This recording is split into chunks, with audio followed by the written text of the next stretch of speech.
It's Porsche Macan time here at Autogefuehl with Thomas and the new revised Porsche Macan GTS. This will be the new top model, but we also have a Macan S for you, and we'll tell you what changes are to be expected, and I'll also tell you about, wait a minute, isn't the Porsche Macan supposed to come as all electric? Yes, it will be, but that will be in 2023, and Porsche decided to offer the normal ICE Porsche Macan with a combustion engine still at the same time, but then in this generation. So it means, as it stands here right now, this will be the final Porsche Macan version with the combustion engine. The all-new model with an all-electric platform, but you will still be able to get this one then on a parallel basis. And what did they do? The turbo is basically now the GTS power-wise, and the GTS is power-wise now the S. So it means power revised update for all the models. The GTS now the top model, and you can see here in the front, really interesting with a new structure right there. It has kind of a stamped structure inside here, and the whole part of the GTS here in this area, in the middle part, is all blacked out. You'll see a difference when we show you the Macan S model. Then we have this carmine red color, as you know, typical paint for the GTS, but of course other paints are possible. It starts automatically with the dynamic LED system then. The normal base LED is now no more, so also more standard equipment for the Macan. And the whole front has been revised. Indeed, you've maybe already seen it. It has a more width stance overall. The length is still at 4.69 m or 185 inches, but there are new wheel designs. It starts now from 19 inch and up to 21 inch. They are also standard here for the GTS model, biggest one available. Red brake calipers really fitting to that here with the black wheel design, also typical for the GTS. And it stays here with the typical GTS insert right there in the lower part. And this typical Macan, really strong shoulder shape. But when we move over to the Macan S, that's really interesting. First of all, here we have, the brighter wheels. So we'd like to know from you, which one is fitting better, do you think? Here, the brighter wheels or the black wheels for the Macan? And the Macan S also gets this new stamped-in structure here then as the side insert. And when you feel it, it really feels very interesting. So might be another element to show off to your friends. And this is the Macan S from the front in a new color, papaya. Really tasty, right? So you can see, very interesting that here this middle part, this is painted in vehicle color, whereas the GTS is all blacked out in this area here. But at the rear, it's completely different. Because the Macan S here at the rear has this black diffuser style. Here, this part, all in black and also completely redesigned. Whereas the Macan GTS then has a painted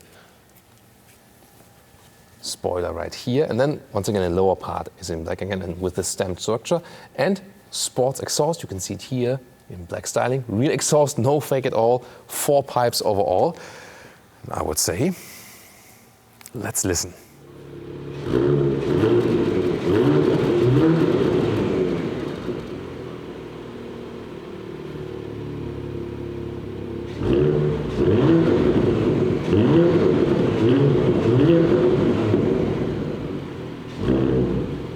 Why is the design so fluent in the front for the Porsche Macan? Well, there are no gaps to be spotted because the headlamps are cut out here.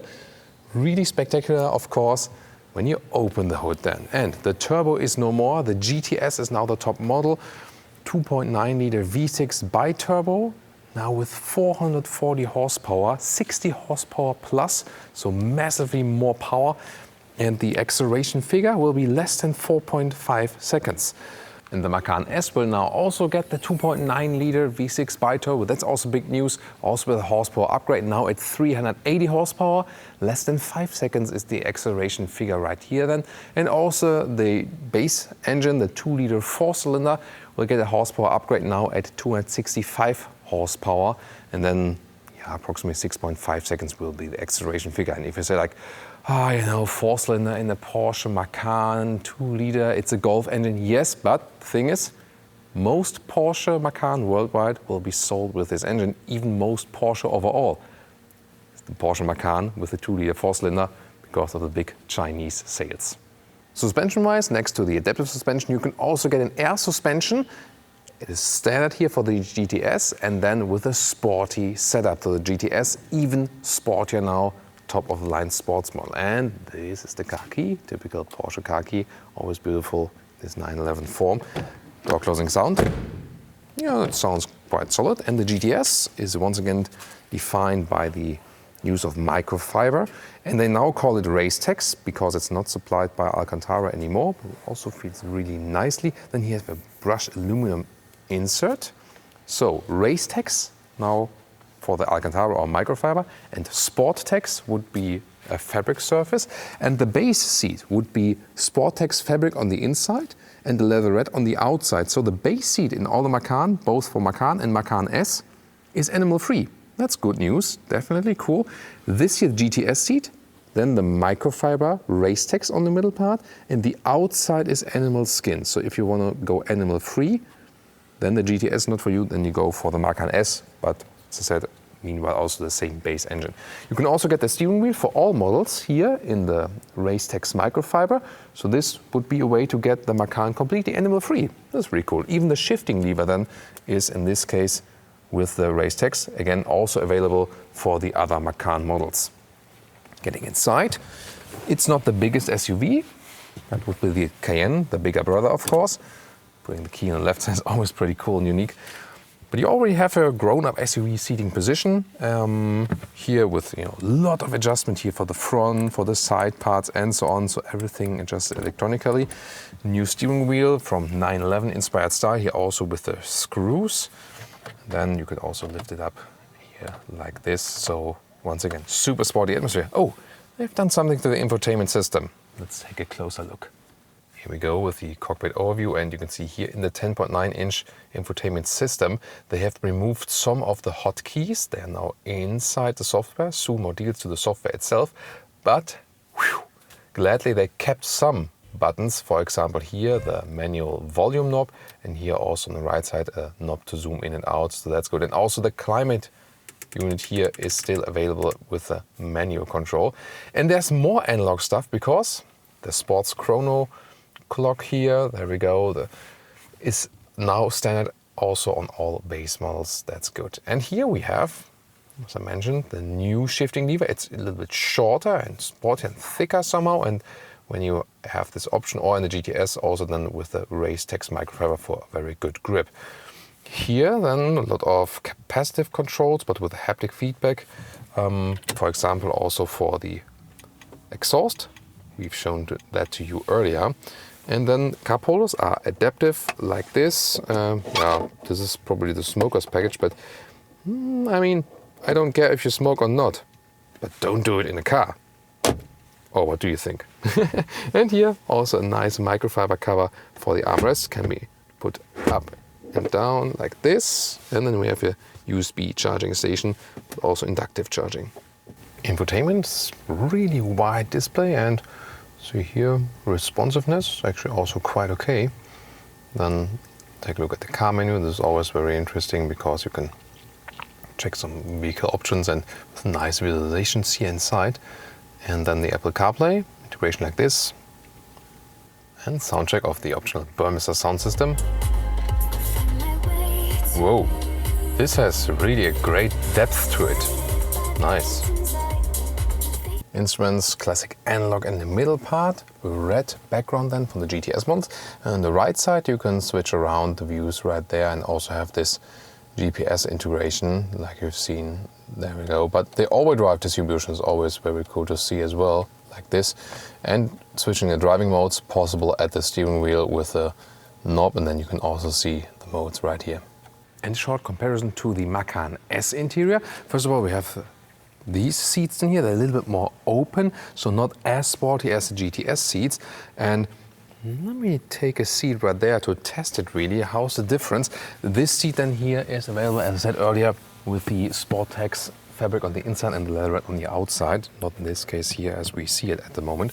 But yeah, indeed. So this is a little bit more open. You still have a lot of adjustments and so on. But if you want more comfort, then do not go for the GTS, go for the Macan or the Macan S, and you also have the more open seat and also with the animal-free option. Well, and actually, this would also be my tip for the day. Go for Macan S to have the six-cylinder then already. Then you can also go with these a little more comfortable, more open seat. And Macan S, of course, also a little bit less expensive than the GTS. By the way, here in this vehicle, also the Bose sound system, but I've tested it and I think the sound's also really awesome. The Burmester sound system maybe a little bit more bass heavy, but this one here is already totally fine. Rear seating, of course, shouldn't miss in any Autogefuehl test that you know what you can calculate with. Oh, by the way, you've seen here at the back part of the seat, that looks like an old coach, like, you know, old travel bus. A little bit too old school, isn't it? So let's get inside. And here we go, when the seat is as I would be driving.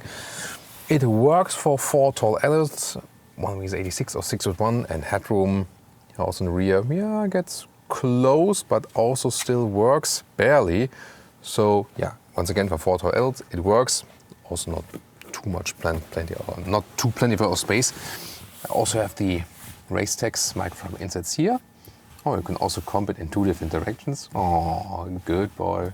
And then you have the cup holders right there. And the middle console, well, yeah, I mean, huge middle tunnel, definitely. So in the middle part, you can sit, but it's really a little bit bulky here underneath the panoramic roof. This is also an interesting option. And then here also you get now 2 USB-C chargers, and you can also get seat heating at the rear when you want. One of my favorite Macan features here, how you open the rear hatch underneath the wiper. Interesting button, and there we go. And it's very well usable. So this is a length here, a little bit less than a meter or a little bit less than 40 inches. And the width is a meter or 40 inches. So that's pretty cool. And the height, really substantially here also, with almost 50 centimeters and almost 20 inches. Here underneath, some more space. You hear a little bit here of the, of the radiator, because we're in the studio and the car is powered from underneath. And then to fold the seats, actually you have to go around. Then we can also reach the maximum length, and 2 of the seats as we would be driving, Thomas and Jonas here. So here we go, and this is then 68 inches or a little bit, 170 centimeters. And now to our conclusion for the day with the revised Porsche Macan. Well, yes, it's the final time with the combustion engine Macan. That sounds short-term, but on the other hand, there will be a lot of years to come where we can still buy the petrol Porsche Macans here with the beautiful light strip all around the rear. This has also been very significant. Interesting design updates, just rather subtle. Main change, of course, the power upgrades here, and now making the GTS the top sporty model. In stiff sportiness, driving wise and so on, it has been the pinnacle sports model already now, just that the turbo was more powerful as for the figures. Now the GTS also marks the top model, and I think it's also just consistent to do that actually. The GTS then, if you want the most performance, however, you also lose some comfort due to stiffness of the suspension. Also the sport seats are a little bit, more caging in. So my tip for today would actually be go for the Macan S, and you have a 6-cylinder, because, I mean, a 4-cylinder you can also get with a Cupra Ateca or a VW Tiguan Aura, for example. With the Porsche Cayenne, you can have still a 6-cylinder, so you should go for the 6-cylinder then, if the budget allows it. Go for the Macan S, then you still can go, for example, for an air suspension with a more comfortable setup. And then on the interior, you have a more comfortable seating. And both the Macan and the Macan S animal-free seats are available, and they are also best in climate comfort, because you have, a more breathable surface on the inside then. You can also go for the microfiber steering wheel. That's what I would go for. And you see new and interesting colors.